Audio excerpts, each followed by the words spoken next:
ভারতকে আবার বাংলাদেশকে পদোন্নত করার সুযোগ তৈরি করে দেবেন না। যদি দেন, ইতিহাস আপনাদের ক্ষমা করবে না। আমরা যদি 5ই আগস্টের ঐক্য ধরে রাখতে পারতাম, আপনাদেরকে আমি নিশ্চিতভাবে বলতে পারি, ভারত এতদিনে সারেন্ডার করত। আমাদের লড়াই এখনো শেষ হয় নাই। আপনারা এই ভ্রান্তিতে থাকবেন না যে ভারতীয় সাম্রাজ্যবাদ এত সহজে বাংলাদেশে তাদের এত বড় পরাজয় মেনে নেবে। এবং গত 5 মাস ধরে আপনারা দেখেছেন যে কিভাবে তারা একটার পর একটা ষড়যন্ত্র করে গেছে। একের পর এক কার্ড খেলে গেছে। আপনাদের এখানেই তো ইসকন কার্ড খেলা হয়েছিল। নিশ্চয়ই আপনারা ভুলে যাননি। এখান থেকেই তো সেই সংখ্যালঘু কার্ড শুরু হয়েছিল। একটা কার্ডে তারা পরাজিত হয়েছে এবং আবার নতুন কার্ড নিয়ে এসছে। গত 2 দিন ধরে তারা লেটেস্ট একটা কার্ড খেলার চেষ্টা করছে। প্রফেসর ইউনূসের পদত্যাগ কার্ড।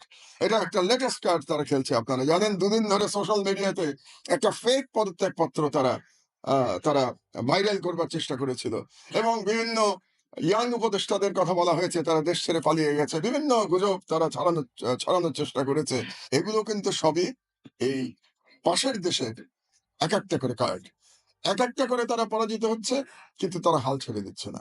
এই যে আমাদের যে ঐক্যটা গড়ে উঠেছিল 5ই আগস্টে, সেই ঐক্যটা কিন্তু গত 5 মাসে কমে গেছে।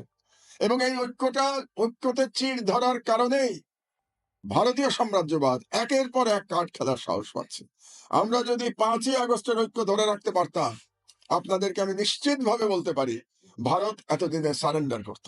ভারত মেনে নিত, বাংলাদেশের পরিবর্তন মেনে নিত এবং বাংলাদেশের ফ্যাসিবাদকে আবার প্রতিষ্ঠিত করবার অপচেষ্টা থেকে তারা বিরত হতো। কিন্তু যেহেতু আমরা ঐক্য ধরে রাখতে পারি নাই, যেহেতু ফাটল দৃশ্যমান, সেই কারণেই ভারত তারা হাল ছেড়ে দিচ্ছে না। কাজেই ভারত যে হাল ছাড়ছে না, বাংলাদেশকে আবার ফ্যাসিবাদের পদোন্নত করবার, আবার সাম্রাজ্যবাদের কাছে পদোন্নত করবার যে হাল ছাড়ছে না, সেই ব্যর্থতার দায়িত্ব আমাদের সকলের, রাজনীতিবিদদের, আমাদের প্রফেশনালদের, ছাত্র জনতা, সবার। কারণ আমরা ঐক্যটা ধরে রাখতে পারি নাই। আমি আপনাদের কাছে আহ্বান জানাচ্ছি, আজকে এই অনুষ্ঠানের মাধ্যমে আমি বাংলাদেশের জনগণের কাছে আহ্বান জানাচ্ছি যে আপনারা ঐক্যটা ধরে রাখুন। আমাদের চ্যালেঞ্জ এখনো একটা, আবার 5ই আগস্টে ফিরে যাওয়া। 5ই আগস্টের ঐক্যবদ্ধ জাতিতে আমাদেরকে ফিরে যেতে হবে।